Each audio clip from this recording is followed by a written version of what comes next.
If you are new, our study breaks down into two parts. The first part I'm going to give you in the news. We're going to go right alongside what's happening in the news this week. Some of the stuff that you won't hear usually on American television and American news coverage because it's so sanitized. And then we're going to go into our Isaiah study. So first we'll do in the news. It's based on prophecy. It's based on several different categories, such as the New World Order. We know that everything's going to become one at one point before the Antichrist comes. So this one comes out this week. Silicon Valley is building a Chinese-style social credit system. Now, if you know anything about the Chinese social credit system, if you say something against the government, it's like having a credit score. You start with a certain score. If you say something against the government, it drops your score down.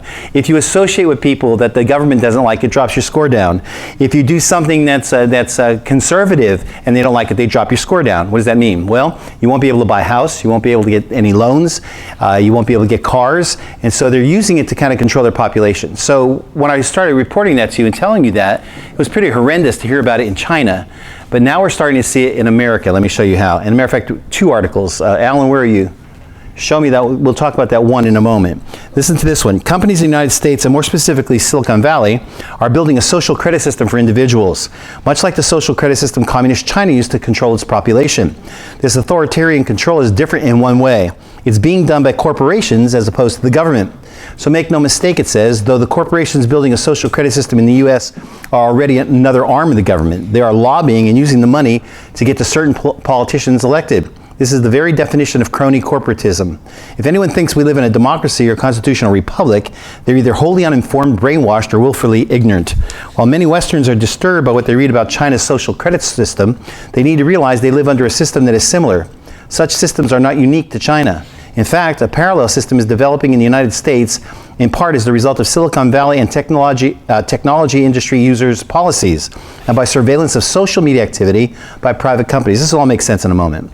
Big tech is helping advance totalitarian control over the population by censoring information they deem goes against the government agenda. We know that. We know that Facebook already censors things that's conservative. We know that Google censors. They throw out people's platforms off. We know that. This goes a little bit different. For example, the New York State Department of Financial Services announced earlier this year that life insurance companies can base premiums on what they find in your social media posts.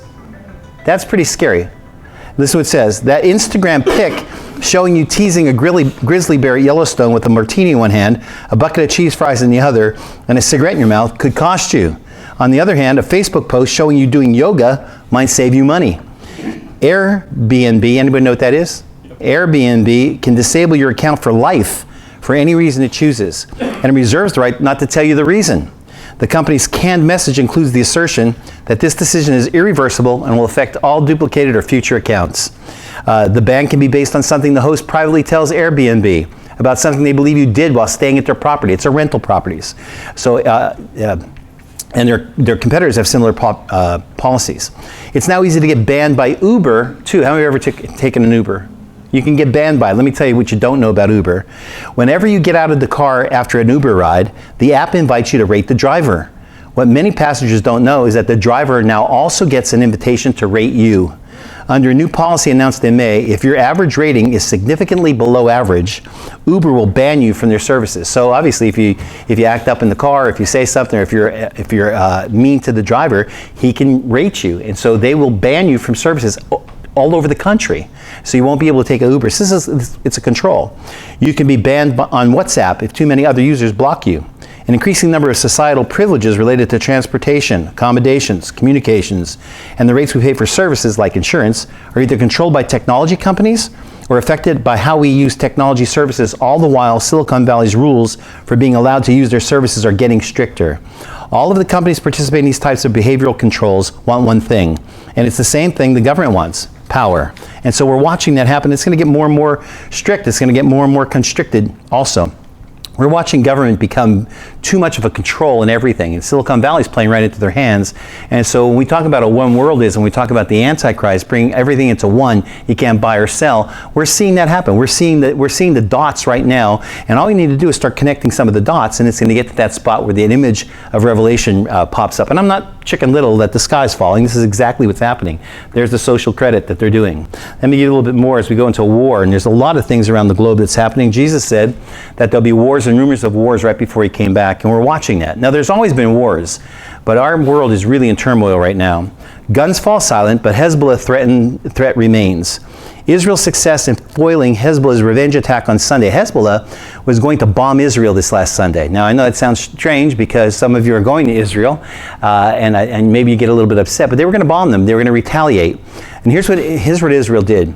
They put a tank up on the northern border that they knew Hezbollah was looking to take out. They put soldiers in it. And then they had super intelligence because Israel is just amazing. And right before they knew that Hezbollah was going to bomb them, Hezbollah was going to sneak attack and bomb it, they pulled their soldiers out. So Hezbollah bombed the tank, and Israel had pictures of their soldiers kind of lying dead and injured, being taken to a hospital. They did that. It's really pretty smart. The soldiers left the tank before the bomb ever came. But Israel did its own propaganda. They did that so that Hezbollah can feel like they avenged what Israel did in bombing a site of theirs by drones. So Hezbollah wanted to get back. They did that. They thought that they injured and killed Israelis. They were going absolutely wild. And then Israel came up and said, well, surprise, none of us died. But it took away all the firepower of Hezbollah. Now Hezbollah is not going to go back at them. So Israel's pretty amazing when they do something like that. They did a propaganda campaign to calm Hezbollah down and make them think that they killed Israelis, when in fact they didn't. So now it blows over because usually they have to retaliate right away. It blows over, and now the ruse consisted of a media blackout, by the way, involving wounded soldiers, including their stage evacuation to a Ramadan hospital in Haifa. The IDF simultaneously struck a series of targets in Lebanon, all carefully chosen to avoid civilian casualties. So what Israel also did is, because Hezbollah attacked, they counterattacked. So they actually used Hezbollah against themselves for them to take out some of the Hezbollah locations. So Israel's pretty amazing when you think about it. So let me give you a little bit more that's coming on. Everybody thinks that ISIS is gone, but they're not. This says, get ready for ISIS to make a comeback. When the second Intifada broke out in 2000, by the way, that was when Ariel Sharon marched up to the Temple Mount. My son was there living in Israel at that time. Nobody was going to Israel. They shut down all the tours. You're talking about millions of people. None of them went. Cheryl and I went. And let me tell you, I'll tell you a little story. We went there, and it was very dangerous. We were in a hotel in West Jerusalem, and in between where we were and where Mark was in Zion Gate, and he was staying there, and we heard this loud explosion. And the loud explosion, we looked out our window, and there was a big black column of smoke coming up from the Jewish quarter between Mark and us. And I said, Cheryl, it's pretty heavy duty here. Nobody's here. Nobody's on the roads. And so Mark didn't want to come home, so we went to visit him. And I turned on TV, and probably about 10 minutes later, there was a picture on CNN of the explosion that I was looking at. They were underneath us, filming it. And so basically what happened is we see that the problems there are always magnified many, many times by the media. We know that. Sometimes the media goes the opposite way. And they've been telling us that ISIS is dead, but it's not. When the second Intifada broke out in 2000, Hamas founder Sheikh Ahmed Yassin boasted that the desire of his people for death in the service of Hamas was greater than Israel's desire to live. So Ariel Sharon went up to the Temple Mount, and it caused an intifada, a war, and that lasted for about 5 years. That war was more of attrition and more of speaking and talking than it was actual war, but it was very, very tense. Where Yassin alive today, he's not. He was taken out by an Israeli bomb. However, he would likely be dismayed to discover that there are now other organizations in the Gaza Strip that rival Hamas in their search for death. Last week, 3 Hamas members were killed and more wounded in suicide bombings, reportedly carried out by members of jihadist Salafi movements that take inspiration from the Islamic State, ISIS. So the Palestinian area, Gaza, is run by Hamas. They've been democratically elected. Hamas's charter wants to wipe Israel off the face of the map.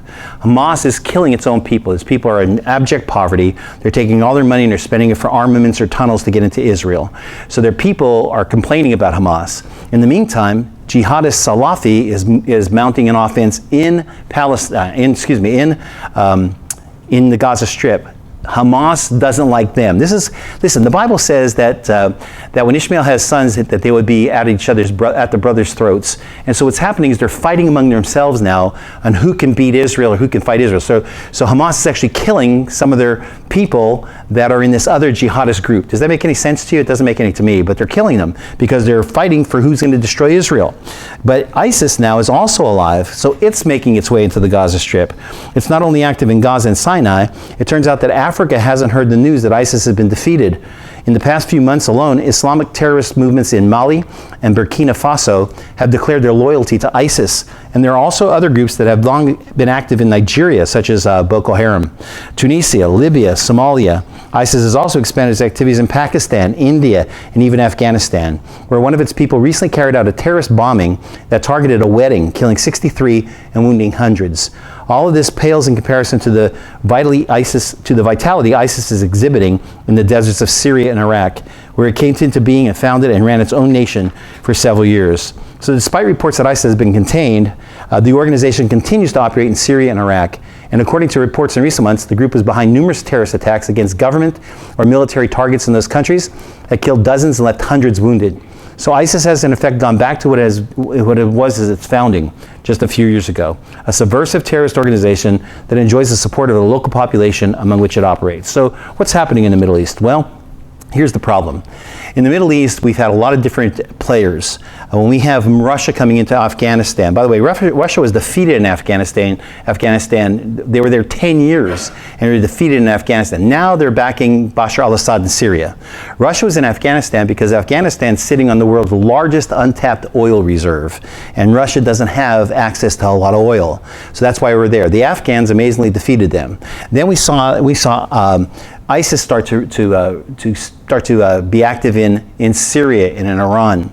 And then we see some of the other players that come in. Russia comes back into Iran and backing Syria. Then we see the Kurds coming and they're backing. It's like a cesspool of people backing each other and fighting each other. Then Turkey hates the Kurds. We like the Kurds. Russia hates the Kurds. Then you have Hezbollah, which Hezbollah hates Bashar al-Assad. So what's happening? You have one problem after another because there'll never be peace in the Middle East, ever. The worst thing that can happen to the Middle East is us go in there and fight, and then when we pull out, it's going to go right back the way it was for thousands of years. They're aggressive. They're continually aggressive, and they're very much aggressive against the only democracy, which is Israel. So when you hear about war and you hear about rumors of wars and you hear about the things that are happening, America actually has just stalled the inevitable. When America pulls out, that inevitable comes again. So we're not going to stop it. It's not going to stop until Jesus returns. Somebody say amen. But it's going to get very heavy in the meantime because it's really not mounting up. Let me give you another one that's happening. China and U.S. advancing drone swarm technology. So here's what they're doing. China's done it first. This says, have you ever seen a large flock of birds flying in unison? They look like a cloud, and the whole flock can shift left, right, up or down, all in a split second. Despite their quick shifts, these birds act as one. They aren't disorganized or disjoined. They fly in perfect harmony as if they have a single mind. We observe similar behaviors in schools of fish, bees, locust gnats, and all sorts of animals. Now imagine one of these groups is coming to get you. That's right. Imagine a swarm of bees is coming after you. Would a shotgun do you much good? Not really. You can fire into the swarm of bees, and you might take out a couple. But you know what? The swarm will keep coming. That's because the power of a swarm is decentralized. A single strike won't stop it. Drone swarms are about to change the face of modern warfare. We're in a paradigm shift. We used to have man all of our boats, all of our destroyers. We're getting to all of our subs. We're getting to a spot of drones. And this, China just did a 1,000 drones working in harmony, moving the same way. It's military drones, and also the United States. Listen to this. Some of it may actually go towards Revelation. How many of you know in Revelation it talks about locusts? It's really a warfare. Listen to this. The U.S. Navy recently demonstrated its low-cost UAV swarming technology. You know what that's an acronym for? LOCUST. Their LOCUST program, by putting 30 drones flying together in perfect formation. So here's the deal. If a plane's coming at an enemy ship, I won't read it, I'll tell you. If a plane's coming at an enemy ship, all the enemy ship has to do is take a missile and fire at the plane. If drones are coming after an enemy ship, 100 drones or 1,000 drones, they can't take them all out. And those drones are all armed. So it's a new part of warfare. It's going to happen. And it's amazing to me when I read that, because the aim is to have drones flying together without having to be individually controlled, maintaining separation safety like a flock of birds. So they're different from any other drone in that the operator does not control an individual aircraft, but pilots the whole swarm as a single unit. So you may want to read Revelation again, and you may want to understand about what it talks about the locusts that have heads of gold. This is talking about probably drones. It's talking about something that's coming as a swarm, and that's now we have it. And the U.S. Navy has actually named their program the locust program. And so we're very, very close to connecting some dots there too. By the way, the Guinness World Record for the most simultaneous airborne drones is 1,218 in total. You may have remembered them. Remember, I think it was the Olympics. Remember when the Olympics started off with a light show? They were drones. They were drones flying in a sequence controlled by one person. So we're at a spot where we're watching some things happen, a paradigm shift actually coming in that in the way of drones. Let me give you this one. Yes. Can you repeat what the acronym LOCUST stands for? I sure can. UAV, I think. Let me give it to you all together. It's low cost UAV. I'll get it here somewhere. Low cost UAV swarming technology. That's it. Very good. You're welcome. All right, let me give you this one. So we have moral decay. We know America is going down the tubes morally. How many of you know that? If you don't know that, you're probably a liberal. I'm just telling you that, because it is. So this article came out today. It says, Divided America, Democrat resolution celebrates godless agenda. And again, these articles are very powerful because they're telling you exactly what's happening, and you're not getting that on your news. Listen, there is no question about it. There's not even a desire to hide it. The Democratic Party continues to grow spiritually darker to the point of actually proclaiming itself the party of the religiously non-affiliated. Is it any surprise? Back in 2012, the Washington Post reported the Democrats were under fire for removing God from their national platform. That was not missed by Paul Ryan, then a Republican vice presidential candidate, who stated on Fox News, I guess I would just put the onus and the burden on them to explain why they did all this, these purges of God. That's a quote. And was it a coincidence that the same year the Democrats also failed to affirm Jerusalem as Israel's capital? To put it in perspective, the Post observed that God is mentioned 22 times in the 2012 GOP platform. The 2008 Democratic platform made only one reference to God, and here's what it was: the God-given potential of working people. How times have changed. Democrats have a God problem and a problem with God. 2 years ago in 2017, Selena Zito claimed in the New York Post that the Democratic Party has a God problem. Remembering what happened in 2012 when it was widely reported that the Democrats booed God, they actually did during the platform hearings, Zito argued that the Democrats have since pushed away religious voters, not simply by ignoring them, but actively repelling them with accusations of bigotry and backwardness. The DNC has now issued a resolution stating that religiously unaffiliated Americans overwhelmingly share the Democratic Party's values, with 70% voting for Democrats in 2018, 80% supporting same-sex marriage, 61% saying immigrants make American society stronger. Yes, the Democratic Party is the party of the religiously unaffiliated, and this is now seen as something to celebrate. If you have no religious affiliation, we're the party for you. And that's interesting because basically, the millennials are very much non-religiously affiliated. They are not going to church. They don't have values of God and family and patriotism. So the Democrats are embracing them. I don't know if I said this last week here or I said it Thursday, but I now know why CNN is doing what it's doing. Did I say it here? CNN at any given time only has 1 million people watching them per hour. Only 1 million. If they were a regular show, they'd be taken off the air. They don't have the viewers, and that's in a 24-hour period. Only 1 million in any hour. So they would be taken off. They're failing in their ratings. Nobody's watching them.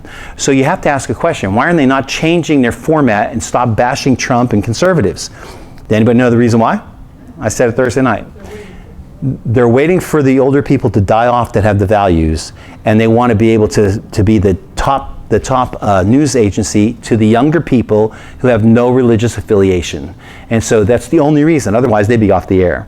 So this is what the Democratic Party is doing also. Yes? I just got a quick question. Sure. Could you tell me the pros and cons of so many of our churches now that are dropping the denominational name? And Yeah. I know that we're trying to encourage people to come in without that stigma. Yeah, the church has... Well, the church has a problem, and you know, I probably shouldn't say this, but I will. The church in America is in really bad shape, and when I say it, the reason why is because they've become really reaching out to a point of becoming like. That's a big difference. we are supposed to reach out to everyone. It's not to judge anyone. We're supposed to do that. But when you reach out to be like them, then you're changing your doctrinal views. You know, our churches now, and again, not all churches, obviously you're in the South, so it's a little bit more concentrated with the gospel, but a lot of churches are including everything you can possibly imagine. LGBT, they're talking about you were made that way. Pastors, you know, that are in, some mainline denominations are allowing homosexuals to be pastors. And so you're seeing something after several thousand years of a certain teaching, a doctrine, you're seeing them abandon that in order to get the numbers. Well, here's the backlash to that. They haven't got the numbers. The more they went out to the church and the user-friendly churches, which is really kind of, they're non-denominational. And I'm going to answer it a couple ways. The big idea about non-denominational is you're not accountable to anybody. So if you want to change your doctrine, you can do it. Every pastor becomes his own pope. Does that make sense? So there's nobody for him to answer to. And so if I was a pastor and I was I was in a denomination, I decided to say, listen, abortion's okay. I've read the scripture. Well, my denomination's going to censor me. They're going to take my pastoring. They're going to take my license away. But if I'm independent, I can say anything I want. But it hasn't worked because those churches, even though you may see some here that grow and some here that grow, the churches aren't growing. The mainline churches aren't growing because they're too strict. They're all about judgment, and you know that's too strict. The ones that are user-friendly will grow, but that growth will kind of blow away whenever there's a problem. When there's a problem coming, especially in America, if there's a crisis in somebody's life, their faith doesn't hold up because they're not rooted in a doctrine. And so we're watching a lot of them get away from mainline churches and mainline denominations so that they can do their own thing. And it's not working. It's working in some, you'll see pockets, but it's only temporary.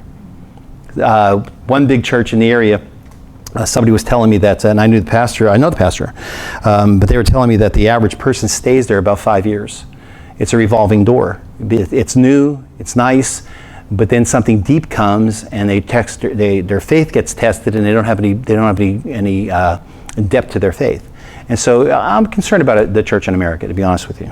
Anyway, hope that answered your question. All right, so how unthinkable became unquestionable. New study on the collapse of moral. This is another one. New study on the collapse of moral consensus. So, and again, I'm reading a lot of this to you because I want you to get the gist of it. Anyone else dizzy by how quickly some things went from being unthinkable to unquestionable? Just in the last few years, although the most recent demands of the sexual revolution are more radical than ever, people seem to be embracing them more quickly than ever.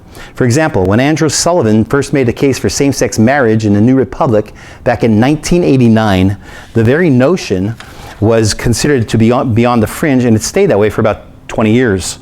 Then suddenly it wasn't beyond the fringe anymore. By 2012, a majority of Americans favored same-sex marriage, and 3 years later it became a constitutional right. Today, opposition or even ambivalence to same-sex marriage is regarded as being beyond the fringe. We're considered weird or judgmental or backward if we think people shouldn't get married who are the same sex. It says transgenderism was considered beyond the fringe when same-sex marriage was legalized. The acceptance of polyamory could happen even faster. So what explains the quick and thorough collapse of the old moral consensus? This will tie into the last thing I just told you. How the rise in unreligious Americans affects sex and marriage. Comparative evidence from a new study and survey. Just after the modern midterm elections in November 2018, Mark Regnerus asked 3 groups, Catholics, evangelical Protestants, and the non-religious, about their opinions relating to marriage, family, and sexuality. He compared the response with those of a survey he conducted 3 years prior. What he found was that the non-religious are now even more likely to hold progressive views on marriage, family, and sexuality, especially when compared to self-identified Catholics and evangelicals. For instance, 25% of the non-religious agree with the statement, marriage is outdated. A quarter of the non-religious said, yeah, marriage is outdated, compared to just 10% of Catholics and only 2% of evangelicals. Similarly, the non-religious were 3 times more likely to say that polyamorous relations, you know what those are? How many know what that is? How many does not know what that is? It's having more than one wife or more than one husband. We're okay, and that's the next thing coming down the line, by the way. You're going to see somebody being married to 3 people at once. That's the next thing coming down the line. We're okay compared to Catholics and 10 times more likely compared to evangelicals. And the non-religious were 8 times as likely as evangelicals to say that sometimes extramarital sex can be okay. Of course, the strong relation between one's religious observance, here's the caveat, and their view on marriage, family, and sex is no surprise. What makes the study so revealing is how rapidly the number of those who self-identify as non-religious, they don't go anywhere, has increased in 2015. They made up 15% of the respondents. 4 years later, they made up 27% 1/3 increase and plus in only 4 years. So we're watching the United States get more and more secular. We're watching them get more and more anti-God and more non-religious. We are following Europe. Europe is a post-Christian society. We're watching America get to be a post-Christian. You know, the Bible says everybody doing what's right in their own eyes. And that's exactly what we're seeing today. And unfortunately, a lot of the church is going along with it. They're not giving any backlash to it. Okay, so let me give you a little bit more. And I've been saying this and decrying this for a little while. Last week I talked about California again. And again, this goes all over the place, all over the world. And I told people in California, because it's such a liberal state, to start pulling your kids out of public school. And I made it very emphatic, because there's some laws going down in public schools in California that I wouldn't subject my kids to. So now I'm going to say it again, and now I have some backing. This came out today.